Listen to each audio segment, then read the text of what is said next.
Okay, Assalamualaikum warahmatullahi wabarakatuh kepada semua. Okay, kelas 4C and 4C pula. 2C and 2D. Okay, to all PAD 120 takers ya. So, today we are going to proceed with our lesson in PAD 120. Okay, chapter 3. Okay, chapter 3 is a very short and sweet chapter. Okay, before 3 we are going to complete this lah. Alright. Okay, so in this chapter, okay, we are going to learn about the definition of the state. Okay, what is the state? Okay, and then the second one is we are going to learn about the elements of the state, or what makes a state, apa yang menjadikan sebuah negara tu, and then kita akan belajar tentang the purposes or functions of state. When we create one state, okay, we name it, kan. So what is the function of the state? We are going to learn that, and then we are going to learn or to know the differences between nation and state. Okay, before I proceed with our lesson today, I would like you to have pen or pencil, pen, okay, a piece of paper ataupun notebook supaya kamu boleh jot down apa yang akan madam ajar pada hari ini. Okay, madam faham pukul 2 kan, tengah hari petang yang panas ni dengan lapar puasa ke-6, puasa hari ke-6, so madam percaya ramai yang berasa lapar-lapar. So kita tulis supaya kita boleh dapat fokus sikit ya. Alright, kita tengok kepada what is state. Okay, definition of state. Are you ready, class? Are you ready, class? Yes. Okay, what is state? It is an assemblage of people occupying a definite territory under an organized government and subject to no outside control. Okay, satu kumpulan atau satu perhimpunan people, kalau cakap people is opposed to person lah, main lebih daripada seorang, ramai orang, occupying, yang duduk atas satu-satu territory ataupun satu-satu tempat, okay, satu-satu tempat atau satu-satu jajahan, satu wilayah, okay, under an organized government, dan bila duduk kat situ dia adalah di bawah, okay, sesebuah kerajaan yang organized, yang tersusun lah, and subject to no outside control, maksudnya dia bebas dan merdeka. Okay, itu adalah maksud state. State maknanya apabila ada, kalau kita tengok definisi yang pertama tu, maksudnya ada orang yang duduk kat satu tempat dan siapa yang jaga mereka? Kerajaan, dan mereka ni, okay, rakyat dan kerajaan ni tidak dikontrol oleh mana-mana kuasa luar yang lain. Okay. Okay, kita tengok kepada maksud negara yang kedua. Okay, suka untuk madam ingatkan kat sini, state bermaksud negara, bukan negeri dalam konteks sains politik. Okay, the state is groups of people living on and exercising control over a definite territory. Okay, state adalah satu kumpulan orang yang tinggal bersama-sama, exercising control over, dan mereka sama-sama kawal satu wilayah tu. Tapi wilayah yang tetap lah, mana dia ada boundary dia ada orang kata sempadan dia, ada border dia. Okay, so macam kita Malaysia, kita ada border kita. Okay, state is divided into government and subjects, the rulers and the rule. Ini satu lagi elemennya, iaitu negara dibahagikan kepada kerajaan dan juga rakyatnya. Okay, pemerintah dan yang diperintah. Itu maksud nombor 3. Dan yang keempat, the state also can be defined as a human community that successfully claims the monopoly of the legitimate use of physical violence in the given territory. Okay, state juga boleh didefinisikan sebagai satu masyarakat, okay, manusia yang dia memang tempat tu dia punya dan dia boleh gunakan kekerasan dalam tu. Maknanya bukanlah kekerasan, contohnya kalau dia nak gunakan buat hukuman kepada rakyat yang tidak patuh, boleh. Okay, ini juga bermaksud satu koleksi individu. Maknanya kalau nak jadikan sesebuah negara tu tak boleh seorang je, dia kena ada ramai-ramai orang, okay, yang tinggal kat satu tempat dan dia orang bergerak sebagai satu grup lah. Macam tu, itu kita panggil sebagai rakyat. Oh, itu dia state. Apa itu state? State dia kena ada 4 elements tadilah. Okay, so kalau kita tengok pada definition tu sendiri, dia dah cerita dah apa itu state. Alright. So kalau kamu tengok kat sini, ini elements of the state ataupun kita panggil sebagai apakah yang menjadikan sesebuah negara tu. Kalau tak ada 4 elemen ni, dia tidak akan jadi negara lah. Okey, yang pertama kita tengok sebagai population.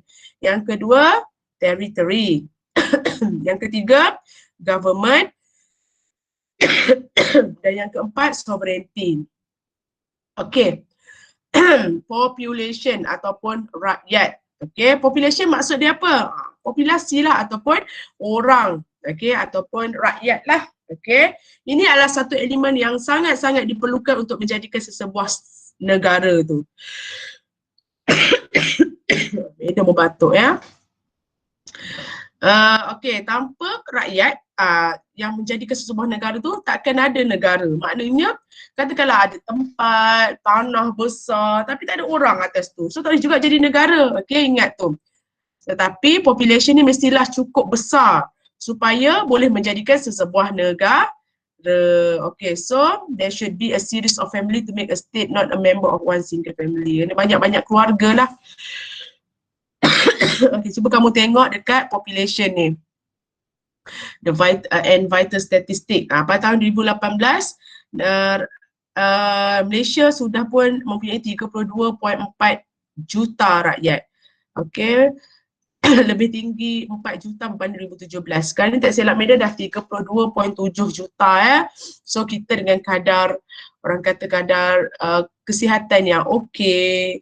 Maknanya orang kata bukanlah walaupun kita dilanda COVID, it means that walaupun kita ada access to health care, maknanya kita ada hospital, ada klinik yang affordable untuk kita pergi. Jadi kadar kematian rendah dan kadar macam bila mengandung ataupun beranak, macam kita cukup makan kan, bolehlah beranak, mengandung, anak tak cacat, sihat walafiat. And then tak ada pun kita ni rakyat macam kerajaan buat polisi satu family, satu anak ke, tak ada kan. So nak beranak apa ramai pun boleh. So meningkatlah kita punya rakyat. Okey, kalau kita tengok, okey, 5.1 kematian untuk 1000 populasi kematian baby lah. Okey, so kalau dulu kita tengok zaman tok kita, adik-adik tok dah mati 3 orang sebab demam panas. Macam dulu kan, just senang sangat baby untuk meninggal lah kerana keadaan perkhidmatan kesihatan yang dipegang kepada kerajaan masa tu teruk lah. Maknanya bukanlah lepas merdeka kan. Tapi sekarang insyaAllah lah bila bersalin ke apa ke, datang. Maknanya orang kata nurse akan datang, bidan akan datang untuk tengok lah, untuk pantau, and then lepas tu kena bawa ada vaksin, cocok, check perkembangan bayi ataupun kanak-kanak tu. Jadi maknanya okey. Kalau kat negara yang tidak maju ataupun negara miskin, sometimes budak tu kesian ya. Kalau dekat belah-belah benua Afrika, ramai sangat yang meninggal bila di bawah 5 tahun lah. Sebab apa? Sebab kerana kemiskinan, kekurangan nutrisi and all that lah. Okay. Tengok kat sini pun ada life expectancy, maknanya orang kata jangka hayat, okay, perempuan 77.6 tahun, lelaki 72.7 tahun. So maknanya orang kata okay, alright, kita ni dah mencapai aging society dah. Kalau tengok kat sini pula, ni percentage pada 2017 lah. Okey, Malaysia 80, yang betul-betul warga negara 89.7%, rakyat Malaysia 89, 90 lah kayaknya. Yang bukan rakyat Malaysia, pendatang asing yang kerja kat sini, legal ada, illegal ada 10%. Dan yang dalam rakyat Malaysia yang ramai tu, hampir 70% adalah bumi putera, 23% Cina dan lain-lain. Okey, India sangat sikit lah, bawah 10%. Okey. Okay, so ada aging population. Aging population ni apa? Ini adalah isu yang Malaysia sedang hadapi lah, iaitu orang tua yang ramai. Orang tua yang ramai ni maksudnya aging population ni, negara kita ramai orang tua. Ramai orang tua tu macam mana, madam? Dia macam ni. Kamu tahu tak orang tua ni, ya bukan kita tak suka dia tua, tapi negara kita ni kurang beranak, tetapi yang tua pun orang kata dia punya jangka hayat tu ramai. Jadi bila umur 65 tahun ke atas dikira warga tua lah, dan bila dia ada certain percentage menyebabkan negara kita diisytiharkan sebagai negara tua lah. Okay, so negara tua ni apa keburukan dia? Okay, macam-macam lah sebab apabila orang tua ramai kena beri apa medical care dan ialah renyah kan. Jadi itu sebenarnya kos kepada negara. And then orang kata dia punya pencen apa semua tu lah. Okay. So dan kadang-kadang dia orang tak boleh nak kerja. Jadi bila kurang beranak orang tua, so siapa yang nak kerja? Itu maksudnya. Okay. Nampak tu. 7% okay, pada tahun 2030. Ini antara problem-problem lah apabila negara percentage dia tinggi untuk dalam orang tua lah. Okay. Okay, itu pasal populasi Malaysia. Yang kedua kita pergi tengok kepada wilayah ataupun jajahan. Okay, tidak akan ada wujudnya sebuah negara tanpa satu wilayah yang tetap. Okay, so kita tahu mana kita punya sempadan. Okay, so sekarang tak boleh keluar sempadan dah. Adakah yang pandai-pandai naik boat ke, pergi munduk ke, gimana ke. Okay, Thailand pun dah tinggi dah kes sekarang. Jadi kita jaga-jaga ya. There is no state without its proper territory and no territory that is not part of some state lah. Maknanya setiap tempat dekat dalam peta dunia ni adalah kepunyaan sesebuah negara. So negara memang dia ada, dia punya jajahan dia. So kita tengok pada peta je lah. Okay, tapi jangan kita ingat jajahan atau wilayah sesebuah negara tu hanya pada tanah je, tetapi juga kepada ruang udara, perairan dan juga bawah tanah. Okay, so maknanya kalau kita korek bawah tanah kita, keluarkan semua galian, itu hak kita. Dan jika nak lalu kat satu-satu ruang udara, kapal terbang, kena minta kebenaran kepada sesebuah negara tu. Okay, dalam laut, sebab itulah kalau kamu tengok kat laut, tidak boleh suka-suka hati nelayan negara lain. Biasanya negara Vietnam lah suka datang masuk perairan kita untuk tangkap ikan apa semua pun tak dibenarkan sebab itu adalah jajahan atau wilayah Malaysia. Okay, setiap negara dia akan jaga wilayah dia dan tidak boleh dicerobohi sesuka-suka hati. Okay, so tengok tu dia cakap land, daratan, perairan dan juga ruang angkasa adalah termasuk sebagai wilayah. Okay, sungainya, lagi apa lagi? Tasik dia dan juga natural resources lah and the airspace above. Okay, negara yang paling besar sekali dalam dunia adalah Rusia. Okay, ini adalah peta negara kita. Okay, ini negara kita. Taklah besarlah juga tapi taklah besar sangat. Okay, dengan 13 buah negeri. Okay, bersempadan dengan Singapura, Thailand dan Indonesia. Okay, dan juga Brunei lah. Brunei ada sikit sini. Okay. Tiba pula Brunei duduk sini kan. Macam itulah. Okay. So, negara kita adalah negara di Asia Tenggara. Kita adalah sebuah negara raja berpelbagaian yang mempunyai 13 buah negeri, 3 wilayah persekutuan yang dipisahkan oleh Laut Cina Selatan. Okay. So, sama lebih kurang sama saja Malaysia Barat dengan Malaysia Timur. So, kalau kamu tengok Malaysia kaya dengan biodiversity. Okay, so kita kena jagalah sebab ini merupakan sumber kekayaan kita juga. Right? Kita banyaklah jenis-jenis burung, mamalia, reptilia, amfibia, okay. Dan kita yang keempat lah selepas Indonesia, China and Papua New Guinea. Okay. Okay. Yang elemen yang ketiga, government. Okay, dah ada orang tadi Meda cerita, dah ada wilayah untuk duduk. Elemen yang ketiga yang diperlukan adalah kerajaan. Yes, kerajaan.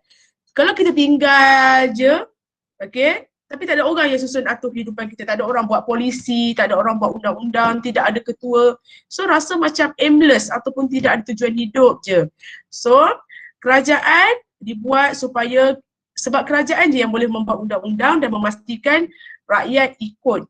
Kenapa nak buat undang-undang? Okay, sebab tidak mahu negara menjadi kacau bilau. Okay, inilah satu agensi di mana polisi di dalam negara dibuat dan dilaksanakan. Okay, sesebuah negara itu tidak boleh wujud tanpa sesebuah kerajaan. Okay, so negara akan menjadi orang kata Kacau bilau lah tanpa kerajaan. Okay, sebab itulah hari tu masa kerajaan kita tak ada, tapi ada je, menteri je tak ada, tapi pentadbiran tu still ada. Okay, okay, kerajaan ni dia ada kuasa, iaitu macam yang dia cakap tadi lah, macam kita belajar selepas, minggu lepas, okay, pasal kuasa. Okay, dia ada coercive power. Jangan kamu ingat coercive power tu hanya sekadar hanya weapon, tetapi juga law macam yang dia cakap tu kan. So dia boleh menggunakan kekerasan atau paksaan untuk memastikan domestic order, maknanya keamanan dalam negara lah, maintain external security, so untuk memastikan keselamatan di sempadan dan untuk menegakkan kebajikan rakyat. Okay, for example, in Malaysia, ruling government sekarang diketuai oleh Tan Sri Muhyiddin Yassin. Nah, ini kita punya jatah lah. So, kok mana pun, walau apa-apa parti bertukar pun, jatah tetap Malaysia, tetap Malaysia. Alright? Kita tengok kerajaan, ini adalah struktur kerajaan negara kita. Okay, mudah je. Ni kamu sebagai budak AM, kena ingatlah. Kita yang paling tinggi sekali adalah head of state kita, ketua negara kita, iaitu Yang di-Pertuan Agong. Lepas tu kita tengok kepada 3 badan. Yang ni kamu akan belajar teori pengasingan kuasa ni. Okay. Itu kita ada legislatif, badan pembuat undang-undang. Itu kita ada eksekutif, iaitu melaksanakan, iaitu Perdana Menteri dan yang legislatif parlimen, eksekutif Perdana Menteri dan kabinet, dan kita ada pihak kehakiman kita, ataupun lebih mudah kamu kenali sebagai hakim dan mahkamah untuk mengadili jika berlaku kepincangan lah atau penyalahan undang-undang. Okay. Okay, kita tengok lagi. Ini kerajaan. Faham ya semua kelas? Okay, the last kali. Alright. Okay, the last kali sovereignty is the last element of the state. Okay, kita dah ada orang, betul tak? Kita dah ada wilayah kita, tempat kita nak duduk. Dan kita ada kerajaan yang jaga kita. Tapi satu lagi elemen. Kalau yang ni tak ada, dia macam susah nak nampak. Tetapi ianya sangat-sangat penting, iaitu sovereignty, ataupun boleh tulis sebagai kebebasan ataupun kedaulatan. Samalah, berdaulat tu maksudnya kita bebas daripada mana-mana kacau ganggu. Okey, sebelum kita mencapai kemerdekaan, bila kita capai merdeka, tahun berapa? Tahun berapa kita mencapai kemerdekaan, kelas? 1957. Very good. Okey, sebelum kita capai kemerdekaan, negara kita ni dijajah oleh British. Maksudnya kita terpaksa dengarlah cakap British walaupun ini negara kita, tapi orang lain yang perintahkan. Kita macam jadi pekerja, macam jadi macam orang kata, bayangkan ini rumah kita tapi orang yang macam tentukan arahan-arahan dalam tu nak buat undang-undang yang tidak kita sukai. So, selepas kita dapat kemerdekaan, kita pun dapat kedaulatan. So, kalau kedaulatan ni kita kena jagalah macam yang Meda ajar dalam chapter tu, betul tak? Kena ada askar, kena ada, yalah, kestabilan politik. Okay, so kalau kita tengok apa itu sovereignty, seperti mana kita tahu, sovereignty adalah kuasa yang paling tinggi ke atas subjek atau rakyat atau apa-apalah dalam negara dia, dalam jajahan dia. Okey, ini juga boleh diberikan maksud sebagai right to give unconditional orders to all individuals in the territory of state. Okey, dia berhak untuk memberikan arahan negara lah. So kita tak boleh macam, nanti kita orang tak nak PKP, tak boleh. Sebab itu orang kata negara punya undang-undang dan arahan. Okey. So ini adalah satu kuasa yang original, mutlak, kuasa yang tidak terhad, di dalam negara tu, dan ianya sebenarnya legal, sah di sisi undang-undang. Semua ada apa-apa nak tanya tak? Apa dia 4 elements of state? Kita nak tengok. Siapa yang faham 4 elements of state? Muaz, faham tak 4 elements of state? Apa gambar lagu tu? Terjerengah muka. Apa tu 4 elements of state? Muaz, 4 elements of state. Ya, saya Meda. Duk ketawa. Korang jangan jadi macam Pak Wan ya. Risau madam. Ada ke patut kelas tak pakai baju on camera? Bayangkan tak pakai baju duk tunjuk six pack dia gitu. Hok pakai baju. Biar tutup kamera lah kalau daripada nak pakai situ. Ada yang ni belum puasa lagi duk makan KFC sambil dengar lecture. Jangan ya, jangan. Madam nak tahu Muaz, apa tu 4 elements of state? Ya, saya Madam. Population, Aha. Mana? Tak ingat dah. Kejap itu. Tak ingat dah. Syarul Ashraf, mana Syarul Ashraf?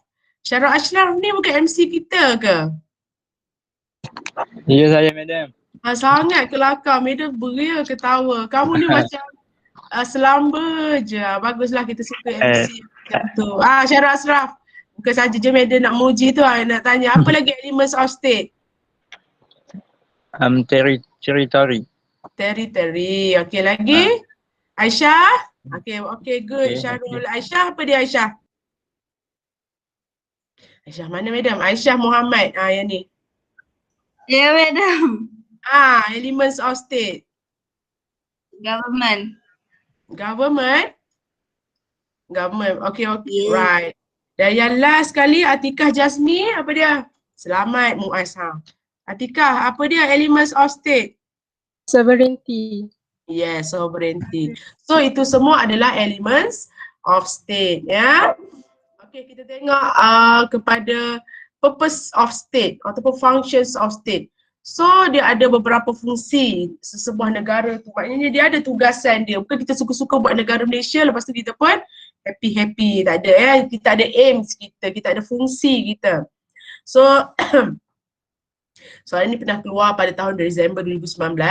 Okay, kita tahu kalau kod SEM ni ada keluar lagi. So maybe madam masukkan dalam test ke apa ya. Okay, yang pertama sekali dia agent of modernization. Okay, negara ni bila jadi negara, dia tak boleh statik je tau. Dia mesti merancang dia punya ekonomi, pendidikan dia, okay. Dia punya struktur kesihatan dia, sosial dia. Okay, dia juga mesti memperkenalkan teknologi dan kaedah-kaedah yang digunakan di dalam sistem pentadbiran negara. So kena sentiasa, okay, improve. Kalau kita tengok dulu, madam ingat lagi masa kecil dulu madam ada, mak madam lah dia ada buku ASB kan, buku bank. Tahu tak madam buat apa buku bank tu? Kan dia macam kotak-kotak nak tertarik. Masa tu macam orang tak guna sangat lah komputer untuk tulis. Bankers ni akan tulis-tulis. Okay, teller duduk depan tu. So, madam pun masa tu dah dalam umur 5 tahun macam tu lah, 5 tahun ke datang. Madam kan ada kotak-kotak, madam pun warna, oren, merah, macam jadi buku colour pula. Terkejut mak madam tengok. Mak madam pun pergilah, macam mana ya buku ni? Anak saya conteng, boleh tak madam? Itulah perangai madam. Lepas tu, bila madam sekarang ni mana ada dah, ada ke tak ada, ada lagi buku bank tapi makin lama makin dah tak ada dah kan. Lepas tu bila madam besar lagi, ada telefon. Masa tu mana ada handphone, telefon bimbit. Lepas tu telefon rumah ni pula mana ada internet kan. Madam buat apa? Madam suka call 1600, 600 tu. So madam call lah. Madam peminat kucing lah kan. Madam nak call nak dengar suara kucing. Dia lah macam tak ada kucing kat rumah Okay, bunyi, ini kucing nenek. Tak tahulah madam macam tertarik nak buat kat surat khabar. Kita masa dah besar lah, darjah 6, darjah 5. So ada surat khabar, kita pun macam okey lah. Telefon lah. Bila telefon tu, hello, ada kucing tempur, kelabu asap, seminit, berapa sen ke berapa ringgit. Tiba-tiba bil sampai, sesuai dengan nombornya 600 bil madam. Nangis mak madam ya. Banyak sangat perangai kecil sampai ke besar. Okay. So kalau nak ceritanya, dunia kita semakin moden. Sekarang telefon rumah pun rasa tak banyak dah ada. Ke office je ada kan. Semua orang telefon bimbit. So, kenapa? Inilah negara. Dia akan sentiasa moden. Dia akan jadi satu ejen memodernkan sesuatu tempat tu. Tengok kat sini, ini adalah kemodenan Malaysia lah. Tengok, kita ada ni, kita ada ni lah, kita banggalah dengan apa yang kita ada ya. Okey, itu fungsi dia, memodernkan. Fungsi yang kedua apa dia? Ini macam mana kita nak tahu sesebuah negara tu moden? Kita tengok kepada income dia, kita tengok kepada dia punya kadar celik huruf, kadar kematian kanak-kanak macam mana cakap tadi, berapa ramai doktor dia, ramai ke doktor dia, okay. Surat khabar ada ke kan, TV, jangka hayat, okay. So ini semua pendidikan apa semula. Okey, fungsi state yang kedua adalah membuat undang-undang ataupun dalam bahasa Inggerisnya legislate laws. In the state, only government has power to legislate, amend, repeal or replace law. Okay, dalam sesebuah negara hanya kerajaan je yang boleh, okey, ada kuasa untuk menggubal undang-undang. Kita tak boleh buat undang-undang sendiri. Dan siapa yang membuat undang-undang dalam sesebuah negara, itulah kita panggil sebagai parlimen. Seperti yang Madam cakap tadi, parlimen ada dua, iaitu Dewan Negara dan Dewan Rakyat. Okay, so fungsi dia adalah untuk control behavior society. Okay, undang-undang ni, kita ni perangai kalau tak ada undang-undang kalah ke monyet. Okay, lagi teruk ada monyet. Okay, so macam mana, ada monyet tak kat college tu? Duk ambil-ambil kuih Muiz. Ada ke Muiz? Ada tak monyet? Ada. Lepas tu dia ada kacau kamu tak? Dekat lelaki tak ganggu madam. Dekat kolej perempuan ke? Dekat kolej perempuan biasanya. Oh kenapa pelik. Pandai juga monyet ni gelenyar. Memang tengoklah habis barang. Budak-budak kesian pula ya. Tapi takkanlah kita nak tembak monyet tu. Dia pun lapar. Tak tahulah, mereka pun serba salah. Dulu masalah burung yang sangat banyak dekat blok D. Kalau pagi-pagi tu, ya Allah, tahu tak, penat cleaner. Tapi sekarang dah tak ada, tak tahu dia orang buat macam mana. Ni monyet pula, okay. Madam dulu UiTM Kedah. Bukan setakat monyet, kamu tahu ada apa? Tapir. Tapir, lepas tu burung merak. Burung merak ni, dia punya bunyi dia. Dah lah malam-malam buta, kamu tahu tak? Lepas tu tiba blackout. Lepas tu kan dia duduk kat atas, dia buat jatuhkan rambut dia. Bukanlah rambut dia kan, bulu tu macam rambut. Dia tengok kat tangki, sangat seram. Tapi tak seram pun, dia macam kesunyian je. Kejar biawak, nak kawan dengan biawak, seko-seko. Rasanya ada pensyarah bela. Dia bela-bela, lepas tu dia macam mana nak dia lepas je. Jadi kesunyian lah si merak tu. Okay. Okay, so membuat undang-undang. Okay, so nampak ni undang-undang yang dibuat adalah seperti Perlembagaan Malaysia. Undang-undang ni sangat penting lah untuk dijaga. Sebab inilah orang kata hak asasi kita. Apa-apa pun kita mestilah dijaga oleh undang-undang, dan kalau kita buat salah, kita akan dikejar oleh undang-undang. Okay, ini parlimen. So, kalau kita ni boleh, orang kata ada ni sebenarnya kita boleh pergi dekat, orang kata, parlimen buat lawatan tengok. Tapi sekarang ni banyak dah kan persidangan parlimen, kamu tengok kat internet. Okay. Yang ketiga, provide framework for social conduct. Provide framework for social conduct ni maksudnya dia menjadikan satu tata cara ataupun satu guideline di mana bagaimana kita rakyat dalam negara tu nak berkelakuan lah supaya lebih harmoni. Okay. So contohnya kalau kita macam mengejek-ngejek, nak negara macam Malaysia ni multicultural, okay. So kita tak payahlah mengejek budaya orang lain, makanan orang lain, sebab itu akan menyebabkan perbalahan. Kalau macam Madam cakap itu kan, banyak dah perbalahan antara kaum yang melibatkan sebab sekarang kaum. So tak nak lah, sebab kita ni duduk satu Malaysia, jadi kita tak nak orang kata saling bergaduh, saling bercakap apa semua. Okay. Okay. So kita tengok, okay, we have to respect when Hindu celebrate their Thaipusam with their ritual, and non-Muslim has to respect azan. Okay, tak bolehlah menganjing-anjing. So kita nak negara kita makmur dan juga saling hormat menghormati. Yang seterusnya, provide sense of togetherness. Okay. Fungsi negara yang seterusnya adalah untuk menyediakan ataupun orang kata cipta satu rasa bersama-sama. Sebab kita sebagai sebuah negara ni, kita jangan cakap, kita kena kenali diri kita sebagai rakyat Malaysia. Okay. So ini akan menyebabkan kita rasa lebih sayang ke negara, lebih orang kata bangga dengan apa yang negara kita. So kalau kamu pergi luar negara, kalau kita jumpa sesama rakyat kita, kita akan rasa macam sangat, orang Malaysia, sebab kita datang daripada tanah yang sama. Jadi kita orang kata saling kena rasa sense of togetherness lah dalam hati ni. Alright? Dan kalau kamu tengok kat sini, sports unite the people, betul tak? Tak ada pula kita kata, Lee Chong Wei tu Cina, tak kisah dia menang ke tak, sebab kita rasa Lee Chong Wei milik Malaysia, dan Lee Chong Wei pun rasa macam tu. Janganlah kita duk rasa-rasa macam Ini China, ini India. Itu sebenarnya satu sentimen yang tidak bagus because kita dah sejarahnya dah macam tu dan kita menjadi sebuah negara yang berbilang bangsa. Jadi kita kena terima lah. Alright? Okay, dan seterusnya fulfill people needs. Okay, dan fungsi negara yang kelima adalah memenuhi keperluan, bukan kehendak ya, keperluan rakyat. Okay, so siapa semua yang buat semua-semua benda ni? Basically adalah kerajaan sebenarnya, tapi atas nama negara lah. Okay, so keperluan rakyat sangat-sangat penting untuk dipenuhi. Apa yang rakyat perlukan seperti pendidikan, tempat rumah nak berlindung, kan, peluang pekerjaan dan makanan lah. Okay, rakyat ni boleh dikategorikan sebagai orang kata very poor, middle income, rich and very rich. Kalau yang kaya sangat tu kau main lah ya. Yang mesti biasa-biasa macam kita ni lah. Oh, semalam Madam pergi Giant, bawa duit 50-60 je. Aku tahu tak, ambil barang kau main lah. Anak Madam kau main macam-macam dia nak, Rebina tak Rebina lah, itu ini kan. Leh-leh 50 lebih tu dapat berapa je, dapat apa je. Lepas tu hari ni Madam bawa suami Madam pergi Giant, ambil balik benda yang tak dan nak beli tu. Kita suruh orang pemberi nafkah kita lah. Oh, apa lagi Madam, ikan salmon.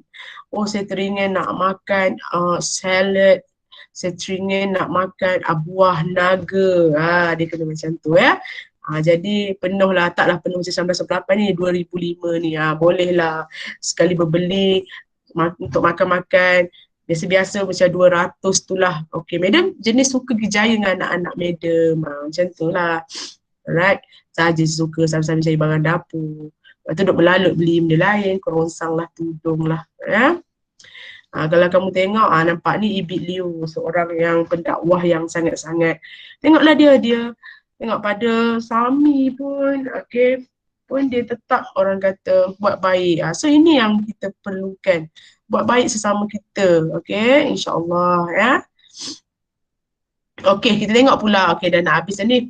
Kita tengok pula apa beza nations and state, okay. A nation is a group of people who see themselves as a cohesive and coherent unit based on shared culture or historical criteria.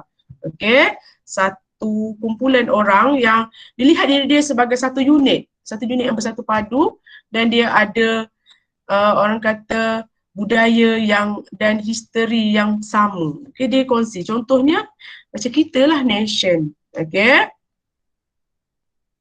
Bukan, kita state. Okay, nation ni dia macam Indonesia. Kamu tahu tak, Indonesia ni even orang Cina pun bercakap fasih dalam Indonesia dan dia ada nama Indonesia. So maksudnya orang kata dia tak anggap ini Cina, ini Melayu, tak. Dia anggap dia Indonesian. Okay, Indonesian, orang Indonesia. Okay, nation are socially constructed unit not given by nature. Okay, so dia maknanya dia bina. Okay, bukan secara semula jadi. Okay. So mereka akan sentiasa berubah-ubah mengikut kepada situasi. Okay, kalau nation, negara state macam kita. Negara, walaupun kita ada berbilang kaum tetapi kita tetap ada macam, orang kata ada perbezaan lah. Okay. Okay, so ni kamu boleh baca. Contohnya macam ni negara bangsa dengan negara. So state macam Malaysia, satu. Yang nation ni pula orang, macam nation ni macam Indonesia. Okay, yang ni refers to a territory, tempat. Okay, yang ni pula refers to a group of people. Ni has a fixed territory, ni doesn't have a fixed territory. Okay, kalau kamu nak ni senang. Okay, macam contoh state Malaysia. Tapi ni rumpun bangsa Melayu. Contoh macam kalau cakap bangsa Melayu, jangan kita ingat orang Melayu ni ada kat Malaysia je. Orang Melayu ada kat semua tempat ni ya. Malaysia, Indonesia, Singapura dan Brunei. Okay, tengok. Ini rumpun bangsa Melayu. So apa bezanya? Ada yang tak faham ke? Ini yang baru ni. Okay, state. Okay, dia macam yang Melis cakap tadi. Tapi nation adalah orang kata dia bukan negara tetapi macam sekumpulan orang yang sama. Contohnya macam rumpun bangsa Melayu. Macam Europe lah. Kita kalau kita Nation ni macam orang kata bangsa kita. Tapi bukan bangsa kita ni hanya duduk dekat Malaysia, no. Macam boleh cakap tadi, macam peta ni tunjuk, inilah dia. Okey. Okey kelas, faham tak? Faham, madam. Alright, Madam rasa habis dah sebab Madam pun nak meeting lagi kejap pukul 3. So Madam pun tak nak mempanjang-panjangkan bulan-bulan puasa ni. Dah faham semua berasa letih. Okey, tapi ada yang nak tanya tak? Ada yang nak tanya? Risau Madam tengok Idham Zaini punya gambar tu. Letih benar. Muaz, takut ya. Haziq Azmi, kau mainlah gambarnya. Okey, ada apa-apa yang nak tanya tak? Ada, madam. Ya, Madam. Stop laki-laki kita nak tidur pula ni. Ada kelas lagi tak lepas ni? Tak ada lah. Okeylah. Cuti. Stop dulu lah ya. Okey semua. Assalamualaikum. Waalaikumsalam, madam. Waalaikumsalam, Bye, madam. Thank you, madam. Bye, madam. Bye, madam.